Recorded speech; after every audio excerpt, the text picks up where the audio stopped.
దుమారం రేగుతుంది. మనం చూసుకోవచ్చు. ఇటు ఈటల వ్యాఖ్యలు కానీ, అటు బండి సంజయ్ వర్గం కానీ మాట అనుకుంటున్న ఈ నేపథ్యంలో అసలు ఈటల ఎందుకు ఈ రకమైన వ్యాఖ్యలు చేస్తున్నారు? కేవలం బీజేపీ అధ్యక్షుడు పదవి దక్కలేదని చేస్తున్నారా?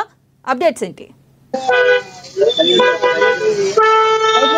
గత కొంతకాలంగా తాజాగా దాదాపుగా వారం నుంచి మనం చూసినట్లయితే కరీంనగర్ రాజకీయాలు రాష్ట్ర రాజకీయాలు హాట్ గా నిలిచాయని చెప్పుకోవచ్చు. అయితే హుజురాబాద్ సైకిళ్ల పంపిణీ కార్యక్రమంలో బండి సంజయ్ చేసినటువంటి వ్యాఖ్యలకు అనుగుణంగా ఈటల రాజేందర్ చేసినటువంటి వ్యాఖ్యలు తీవ్ర దుమారం లేస్తున్నాయని మనం చెప్పుకోవచ్చు. ఎందుకంటే బండి సంజయ్ మోదీ వర్గం తప్ప ఎవరి వర్గం లేదు.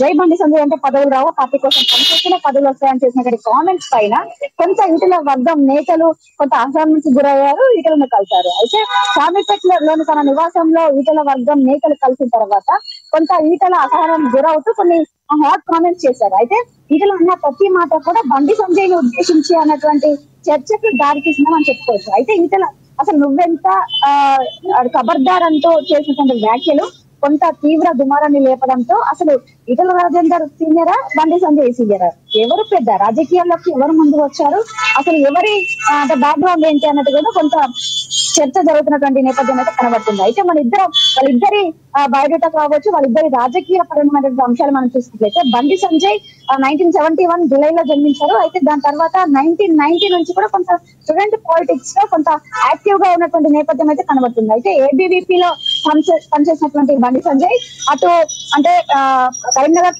కన్వీనర్ గా, అంతేకాకుండా ఉపాధ్యక్షుడిగా, కార్యవర్గ సభ్యుడిగా పనిచేశాడు. దాని తర్వాత 1994 నుంచి 2003 వరకు ఆ మధ్య కాలంలో అయితే కరీంనగర్ కోఆపరేటివ్ సొసైటీ బ్యాంక్ కి సంబంధించినటువంటి ఎన్నికల్లో విజయం సాధించి 2 పర్యాయాలు డైరెక్టర్ గా పనిచేశాడు. దాని తర్వాత కొంత అంటే భారతీయ జనతా పార్టీ యువ మోర్చాలో కావచ్చు, అంతేకాకుండా ప్రధాన కార్యదర్శిగా, అంతేకాకుండా రాష్ట్ర ఎగ్జిక్యూటివ్ మెంబర్ గా కూడా పనిచేశారు, నేషనల్ ఎగ్జిక్యూటివ్ మెంబర్ గా కూడా పనిచేశారు.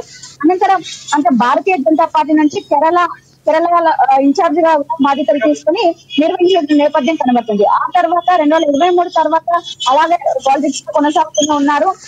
2025లో కరీంనగర్ నగరపాలక సంస్థ ఏర్పడిన తర్వాత అక్కడ 48వ డివిజన్ కి కార్పొరేటర్ గా పోటీ చేసే భారతీయ జనతా పార్టీ నుంచి ఎన్నికైనటువంటి నేపథ్యం కనబడుతుంది. అయితే కార్పొరేటర్ స్థాయి నుంచి అంటే అటు స్టూడెంట్ పాలిటిక్స్ కావచ్చు, స్టూడెంట్ పాలిటిక్స్ తర్వాత కార్పొరేటర్ స్థాయి అంటే దాదాపు ఒక జిల్లా స్థాయి పాలిటిక్స్ లోనే ఎక్కువ నిమగ్నమైనటువంటి బండి సంజయ్ తర్వాత ఈ కార్పొరేటర్ తర్వాత కొంత అసెంబ్లీ ఎన్నికలకు వెళ్లారు. అసెంబ్లీ ఎన్నికల్లో 3 సార్లు పోటీ చేసి ఓడిపోయినటువంటి నేపథ్యం అయితే కనబడుతుంది. అంటే 2014లో కావచ్చు, 2018 కావచ్చు, 2023లో 3 సార్లు కరీంనగర్ నుంచి అసెంబ్లీ ఎన్నికలకు పోటీ చేయడంతో పాటు ఓడిపోయినటువంటి నేపథ్యం అయితే కనబడుతుంది. అయితే దాని తర్వాత 2018లో అసెంబ్లీ ఎన్నికలకు పోటీ చేసి ఓడిపోయిన తర్వాత 2019లో లోక్సభ ఎన్నికలకు పోటీ చేసి కరీంనగర్ నుంచి ఎంపీగా గెలుపుకున్నటువంటి నేపథ్యం కనబడుతుంది. దాని తర్వాత జరిగినటువంటి 2023 లోక్సభ ఎన్నికల్లో కూడా పోటీ చేసి గెలవడంతో పాటు కేంద్ర హోంశాఖ సహాయ మంత్రి కూడా పనిచేసినటువంటి నేపథ్యం అయితే కనబడుతుంది. అయితే గతంలో ఏదైతే అటు కార్పొరేటర్ గా ఉన్నప్పుడు కావచ్చు, అంతకంటే ముందు కూడా కరీంనగర్ లో 2 సార్లు కరీంనగర్ పార్టీ అధ్యక్షుడిగా పనిచేశారు. అంతేకాకుండా ఇటు రాష్ట్ర స్థాయి అధ్యక్షుడు కూడా బీజేపీ పార్టీ నుంచి అధ్యక్షుడిగా పనిచేసే నేపథ్యం బండి సంజయ్ ఉంది. 2020 నుంచి కూడా మొన్నటి వరకు 2023 వరకు కూడా బీజేపీ రాష్ట్ర అధ్యక్షుడిగా కొనసాగారు. అంతేకాకుండా గతంలో అటు దుబ్బాక ఉప ఎన్నికల్లో కావచ్చు, హుజురాబాద్ ఉప ఎన్నికల్లో కావచ్చు, ఈ 2 ఉప ఎన్నికలకు సంబంధించి కొంత క్రియాశీలకంగా పనిచేసిన నేపథ్యం బండి సంజయ్ తో ఉంది. అంతేకాకుండా పార్టీ తెలంగాణలో అసలు భారతీయ జనతా పార్టీ ఎక్కడుంది అనేటువంటి అంశం నుంచి అసలు నెక్స్ట్ వచ్చేది భారతీయ జనతా పార్టీయే అధికారంలోకి అనేంత వరకు కూడా అంటే ఆ స్థాయి పేరు ప్రతిష్ట తేవడానికి కూడా కొంత బండి సంజయ్ కారణం అని చెప్పేసి కూడా ఇటు రాష్ట్ర రాజకీయ వర్గాల్లో కూడా కొంత చర్చ సాగినటువంటి నేపథ్యం అయితే ఉంది. అంటే ఉప ఎన్నికల్లో ఇటు ఈటల రాజేందర్ తో పాటు దుబ్బాక ఉప ఎన్నికల్లో రఘునందన్ ని గెలిపడంలో బండి సంజయ్ కృషి చాలా ఎనలేనిదమని చెప్పుకోవచ్చు. రాష్ట్ర అధ్యక్షుడిగా తీవ్రమైనటువంటి కృషి చేశాడు. అంటే అప్పుడు బీఆర్ఎస్ పార్టీ అధికారంలో ఉన్నప్పటికీ కూడా సమీప అభ్యర్థిని ఓడించి వీళ్ళని గెలిపించడంలో బండి సంజయ్ పాత్ర అంటే కృషి మరవలేని అంటే కూడా వాళ్ళు చెప్పినటువంటి నేపథ్యం అయితే కనబడుతుంది. ఇంకా ఈటల రాజేందర్ ని మనం చూసుకున్నట్లయితే ఈటల రాజేందర్ 1964లో జన్మించారు. అయితే ఈటల రాజేందర్ అంటే వయసు పరంగా చూస్తే బండి సంజయ్ కంటే ఈటల రాజేందర్ ఒక 7 years సీనియర్ గా ఉన్నారు. అంతేకాకుండా ఈటల రాజేందర్ డైరెక్ట్ జిల్లా స్థాయి అంటే నియోజకవర్గం నుంచి కాకుండా డైరెక్ట్ రాష్ట్ర స్థాయి రాజకీయాల్లో కొంత డైరెక్ట్ గా ఎంట్రీ ఇచ్చినటువంటి నేపథ్యం అయితే కనబడుతుంది. అయితే నుండే కొంత ఆయన రాజకీయ ప్రస్థానం స్టార్ట్ చేసి 2003లో ఏదైతే తెలంగాణ సాధించుకోవాలని చెప్పేసి తెలంగాణ ఉద్యమం కోసం ఏర్పడినటువంటి టిఆర్ఎస్ పార్టీలో 2003లో ఈటల రాజేందర్ జాయిన్ అయ్యాడు. 2004 అసెంబ్లీ ఎన్నికల్లో కమలాపూర్ అభ్యర్థిగా పోటీ చేసి గెలుపొందాడు. అప్పుడు టీడీపీ అభ్యర్థి పైన ఈటల రాజేందర్ గెలుపొందాడు. దాని తర్వాత తెలంగాణ రాష్ట్ర సాధన కోసము టిఆర్ఎస్ పార్టీలో ఎన్నికైనటువంటి వాళ్ళందరూ కూడా రాజీనామా చేశారు. రాజీనామాలకు వెళ్లడంతో అక్కడ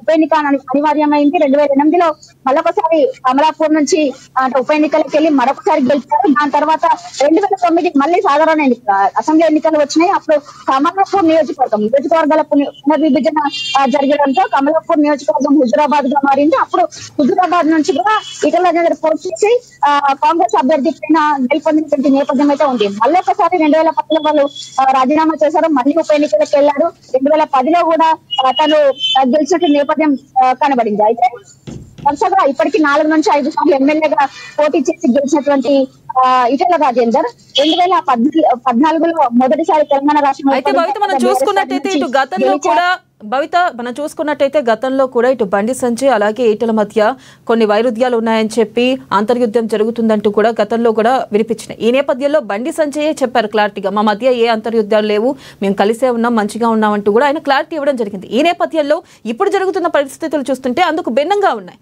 దీనిపై మీరేమంటారు అసలుకి? అయితే మొన్న బండి సంజయ్ చేసినటువంటి వ్యాఖ్యలు కావచ్చు, మన ఈటల రాజేందర్ చేసినటువంటి వ్యాఖ్యలు, ఇరువురు కూడా మేము ఎవరిని ఉద్దేశించి చేయలేదు అని చెప్పేసి కూడా వాళ్ళు చెప్పినటువంటి నేపథ్యం అయితే కనబడుతుంది. అయితే ఈటల రాజేందర్ చేసినటువంటి వ్యాఖ్యలు ఇటు సోషల్ మీడియాలో కావచ్చు, పొలిటికల్ వర్గాల్లో తీవ్ర చర్చకు దారి తీయడంతో పాటు బీజేపీ శ్రేణుల్లో కూడా ఎందుకు ఈటల రాజేందర్ ఇలాంటి వ్యాఖ్యలు చేయాల్సి వచ్చింది అన్నటువంటి డైనమోలో కూడా పడినటువంటి నేపథ్యం కనబడుతుంది. ఇది మరొక తలనొప్పిగానే మారింది భారతీయ జనతా పార్టీకి. అయితే ఈ నేపథ్యంలోనే కొంత ఈటల వర్గం సంబంధించినటువంటి వాళ్ళందరూ కూడా కొంత క్లారిటీ ఇచ్చే పనిలో పడ్డారు. ఆ బండి సంజయ్ ని ఉద్దేశించి కావు, అది కేవలం బండి సంజయ్ తరఫునటువంటి కొంతమంది నేతలు ఏదైతే అంటే మేము ఏదైతే ఒక వాట్సాప్ మెసేజ్ చేస్తూ ఆ మెసేజ్ ను ఖచ్చితంగా వైరల్ చేయాలి, అంటే ఈటల రాజేందర్ వాళ్ళ కార్యకర్తలను పిలిపించుకొని సమావేశం ఏర్పాటు చేస్తున్నారు అనే అంశాన్ని కొంత వైరల్ చేయాలి అనేటువంటి అంశాన్ని బండి సంజయ్ సంబంధించినటువంటి వాళ్ళు కొంతమంది అంటే వైరల్ చేయాలి. దానికోసమే అసలు ఎవరు మీరు సోషల్ మీడియాలో పోస్టులు పెడుతున్నారు, కబడ్దార్ కొడతా అని చెప్పేసి కూడా వాళ్ళని ఉద్దేశించి మాట్లాడేది తప్ప ఎవరిని ఉద్దేశించి మాట్లాడలేదు అనేటువంటి అంశాన్ని ఈటల రాజేందర్ వాళ్ళందరూ కొంత తెరపైకి తెచ్చినటువంటి నేపథ్యం అయితే కనబడుతుంది. అయితే ఇదంతా కూడా బీజేపీ రాష్ట్ర అధినాయకత్వంకు సిఫారసు నేపథ్యం కనబడుతుంది. తాజాగా పార్లమెంటు సమావేశాలు ప్రారంభమయ్యాయి. ఈ నేపథ్యంలోనే బీజేపీ రాష్ట్ర అధ్యక్షుడిగా ఎన్నికైనటువంటి రామచంద్రరావు కూడా భవిత మనం చూసుకోవచ్చు ఇక్కడ మొదటి నుంచి కూడా ఈటెల బీజేపీ రాష్ట్ర అధ్యక్షుడు అవుతారంటూ కూడా మనకు వినిపించింది. ఈ నేపథ్యంలో ఆయనకి పదవి రాలేదు. ఈ నేపథ్యంలోనే ఆయన ఈ వ్యాఖ్యలు చేస్తున్నారు అనుకోవచ్చా? ఇక్కడ మరొక విషయం ఏంటంటే ఈటెల వర్గీయులకు కూడా బండి సంజయ్ ఇటు ఏ పదవులు రానివ్వకుండా చేస్తున్నారనే ఆరోపణలు కూడా వినిపిస్తుంది. అసలు దీంట్లో నిజం ఎంత అంటారు?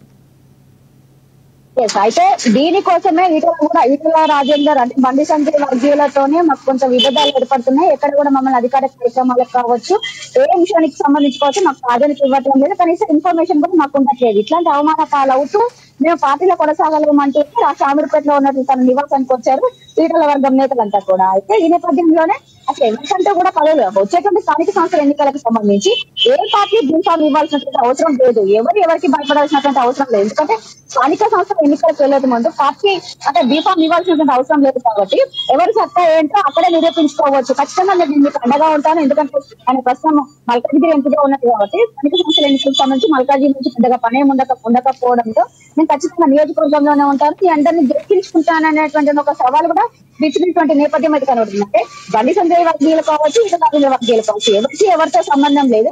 ఎవరి సత్తా ఏంటో వచ్చేటువంటి స్థానిక సంస్థల ఎన్నికల్లో మనం నిరూపించుకోవచ్చు. ఒకవేళ నిజంగానే బండి సంజయ్ తరఫున పదవులు దక్కుతాయి అనడానికి బీఫామ్ ఇస్తే గెలిపించుకున్నటువంటి పదవులు కావు కదా. స్థానిక సంస్థల ఎన్నికలకు వెళ్తే ఇలాంటి బీఫామ్ లేకుండానే మనము ఎన్నికలకు వెళ్ళొచ్చు, పోటీ చేయొచ్చు, మన సత్తా ఏంటో నిరూపించుకోవచ్చు అని చెప్పేసి ఈటల రాజేందర్ వాళ్ళ వర్గీయులకు చెప్పినటువంటి నేపథ్యం అయితే కనబడుతుంది. అయితే రాష్ట్ర రాజకీయాలకు సంబంధించి రాష్ట్ర అధ్యక్షుడిని నియమించే క్రమంలో గత కొంతకాలంగా బీసీలకే రాష్ట్ర అధ్యక్ష పదవి వస్తుంది అనడంతో కొంత బీసీలంతా కూడా కొంత ఉత్తేజంతో అంటే ముందుకెళ్ళిన నేపథ్యం కనబడుతుంది. అంటే బీసీలకి పదవి వస్తే మాకే వస్తుంటే కూడా కొంతమంది ముందుకు వచ్చిన నేపథ్యంలో ఇలా ప్రధానంగా ఈటల రాజేందర్ పేరు వినిపించడం. అయితే ఈటల రాజేందర్ పేరు వినిపించడంతో కొంత ఆయన నాకే అధ్యక్ష పదవి వస్తుందని చెప్పేసి ఆయన భావించడము, అధ్యక్షాన్ని నామినేషన్ ప్రక్రియ కొనసాగేంత వరకు కూడా ఇతరులకు ఎలాంటి సమాచారం లేదు.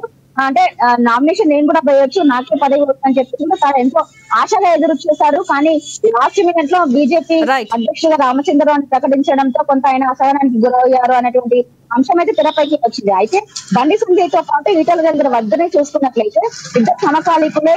కొంత అంటే ఇటు రాష్ట్ర రాజకీయాల్లో పాలిటిక్స్ లో డైరెక్ట్ గా ఎంట్రీ ఇచ్చారు, తను జిల్లా స్థాయి నుంచి కూడా పాలిటిక్స్ లో ఎంట్రీ ఇచ్చారు. అయితే వీళ్ళిద్దరు అంటే రాష్ట్ర మంత్రిగా పనిచేశాడు బీఆర్ఎస్ హయాంలో, మొదటి తెలంగాణ శాసనసభలో ఆర్థిక మంత్రిగా పనిచేశాడు, రాష్ట్ర ఆరోగ్య శాఖ మంత్రిగా పనిచేశాడు. ఇలాంటి నేపథ్యం ఈటల రాజేందర్ కు ఉంది. అయితే బండి సంజయ్ కి కేంద్ర మంత్రిగా పనిచేసినటువంటి అనుభవం ప్రస్తుతం నేపథ్యంలో ఈటలను ఎలా బుజ్జగిస్తారు రాష్ట్ర అధ్యక్ష పదవి లేనందుకు, బండి సంజయ్తో సమానమైనటువంటి పదవిని ఇవ్వడంలో రాష్ట్ర అధిష్టానం వైఫల్యమైంది అనేటువంటి కోణంలో కూడా ప్రస్తుతం చర్చ కొనసాగుతుంది. చూడాలి బీజేపీ రాష్ట్ర రాజకీయాల్లో ఈ పరిణామం ఎంతవరకు దారి చూస్తుంది అనేది మాత్రం చూడాల్సిన అంశంగానే మనం చూడాలి. Right, thank you Bhavitha.